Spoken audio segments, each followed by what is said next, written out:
on page 54, we're going to talk about arterioles and venules. They discuss arterioles on page 618.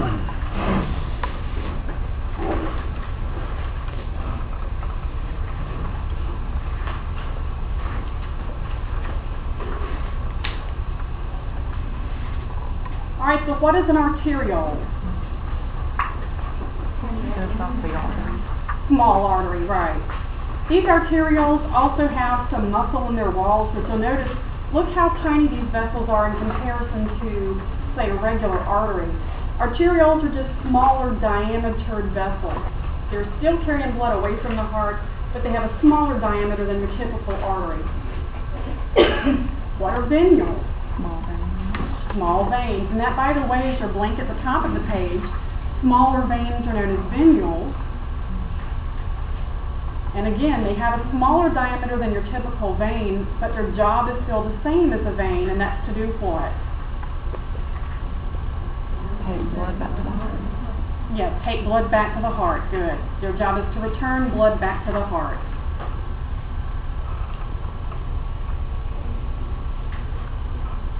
When we talked in our last chapter about blood flow, we mentioned that blood flowed away from the heart through the aorta. The aorta gave rise to arteries.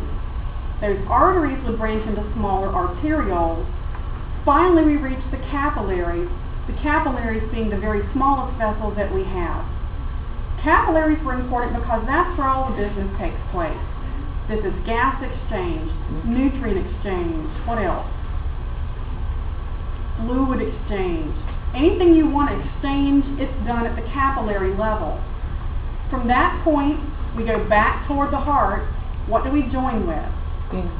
Go back through venules, veins, SVC, IVC, and then you're coming back into the heart's blood flow.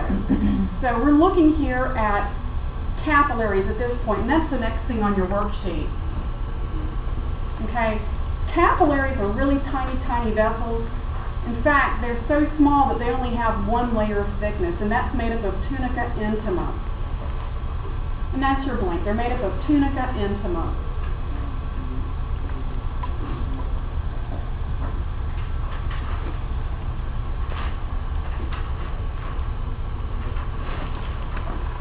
Does thermoregulation happen in the capillaries too? Yes, yes. Because there's sphincters that shunt off the flow. Yeah. All right, so you might recall that tunica intima is composed only of simple squamous, and this is key. If you're talking about an artery or a vein, we're talking about a wall that's way too thick for diffusion to occur across. Even for arterioles and for venules, we're talking about walls that are too thick to move solutes and gases and whatnot across those vessel walls.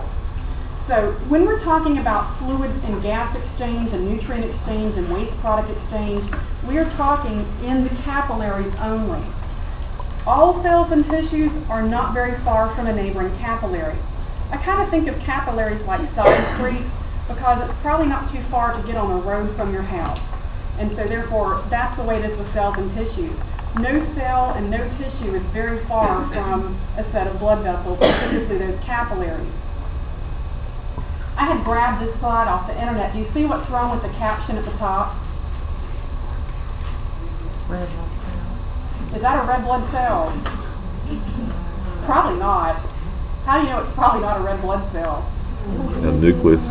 It's got a nucleus in it. So unless it's one of those precursor red blood cells that has not ejected its nucleus, this probably is not a red blood cell traveling through that capillary. But I did like the picture because the picture at least shows for you that cell is just the width of that capillary, and that's the only thing that can fit inside that capillary. In fact, cells that travel through capillaries have to do so in single file. There's just not room for more than one at a time to travel through a capillary. All right, so that's really what we're looking at here, is very small, very tiny. This is a great picture because you can see those red blood cells. Yeah, I agree, those are red blood cells, don't you? Okay, and here's the skeletal muscle here on either side. And you can see that there's only room for those red blood cells to pass through. So that just drives home the point how small these vessels are, and also the thin-walled feature. That's another thing that we're concerned about here. Let's go back to IP10 for just a moment.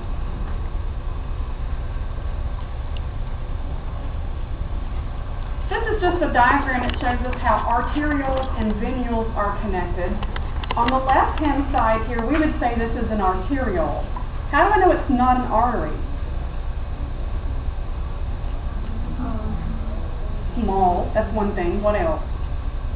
What connects directly to capillaries?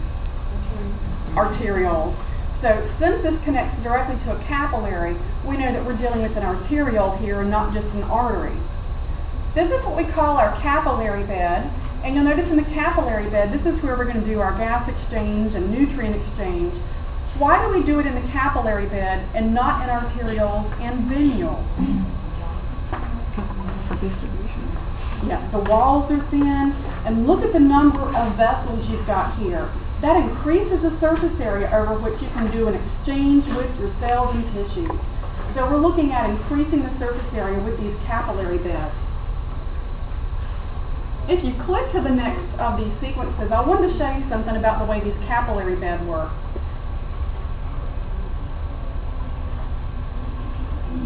Let's see.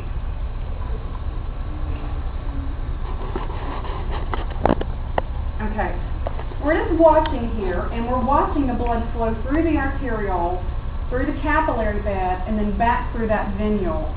You'll notice certain items get washed out of the blood, and then other items are returning back into the blood. That's a sneak preview of where we're going in with this stuff, because this is where the fluids and the gases and the nutrients and the waste products all get exchanged with the surrounding cells and tissues. Okay? Look closely right over here. You'll notice these teeny tiny little sphincters. What is a sphincter? It's a muscle that tightens or like a valve. Like a valve, exactly. It's like a little muscle that can tighten off and shut off blood flow. It says down here to click on a precapillary sphincter to see how the blood flow changes. What did we just do? Stop the flow. Stop the flow through the capillary bed. When might you want to do this? When there's no need for nutrients and gases and things to exchange. Maybe when you're trying to regulate nutrient and gas exchange. Dwayne, Jill, you told me earlier what would happen. Fight or flight and epinephrine, perhaps thermoregulation with heat or cold. So there may be times when we want to regulate the blood flow to an area. And you're right, Carla, we may not want to have gas and nutrient exchange in a certain area. We may want to just simply say, hey, blood, go from this arteriole through this direct capillary and hit that venule over there. So the neat thing is about this capillary bed, you can actually regulate how much blood travels through and how much actually is exchanged with the environment. And this is kind of a sneak preview of where we're going to talk on Tuesday about fluid and, nutrient exchange with our cells and tissues. Well, if you're in fight or flight mode, you wouldn't have distribution. So it kind of made sense for me to say that you wouldn't have distribution of the waste and the nutrients. Exactly, because that blood may be more important for some other body part, and that's exactly right. All right, so what I've got for you in the bottom of the page down there are just some summaries of systemic flow and summary of pulmonary flow. That was coming back from chapter 18. So now that you've seen how arteries, arterioles, capillaries, venules, and veins all carry the blood throughout the body, now it may make more sense when you look back at something like overall systemic blood flow. Do y'all have questions on page 54?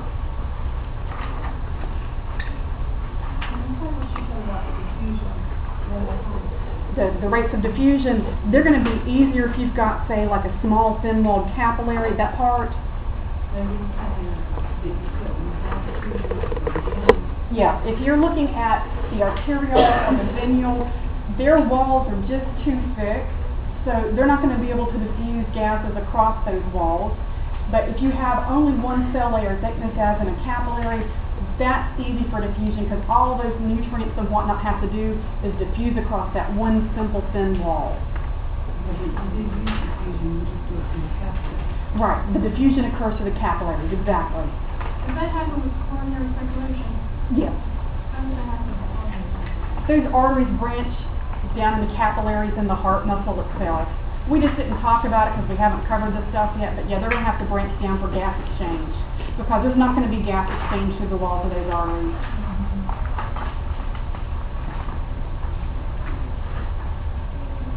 How about other questions? Does everything make sense to you so far? What type of vessel is built for blood pressure? Arteries. What type of vessel is built for returning low pressure blood back to the heart? Veins. Okay. So when we're thinking about blood pressure regulation, we're thinking arteries, right? Now we just got through talking about two types of arteries, elastic arteries and muscular arteries. Which ones can respond to vasoconstriction and dilation? Muscular. Okay. So what we're going to do now is we're going to talk about physiology of circulation and blood flow and all that good stuff. And in the backs of our minds, we're thinking here about muscular arteries, since they're the ones that can respond to and change their diameters and make the most impact on our blood pressure.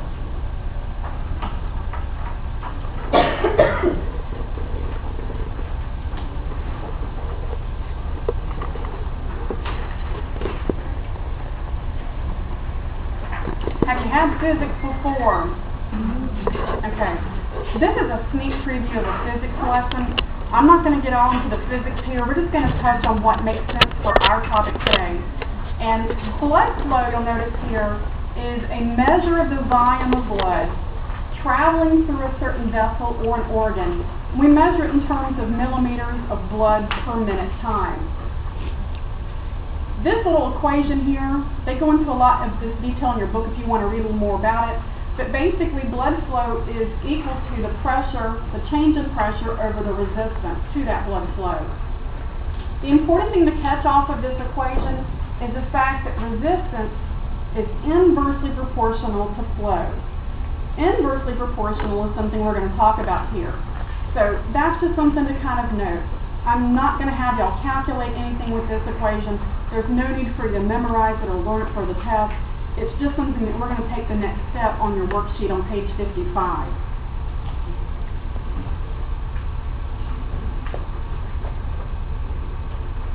Since we're going to talk about resistances to blood flow, I wanted to go ahead and define that term for you. Resistance is any opposition to blood flow resulting from friction. Okay, and there's a couple of things here that can influence our blood flow.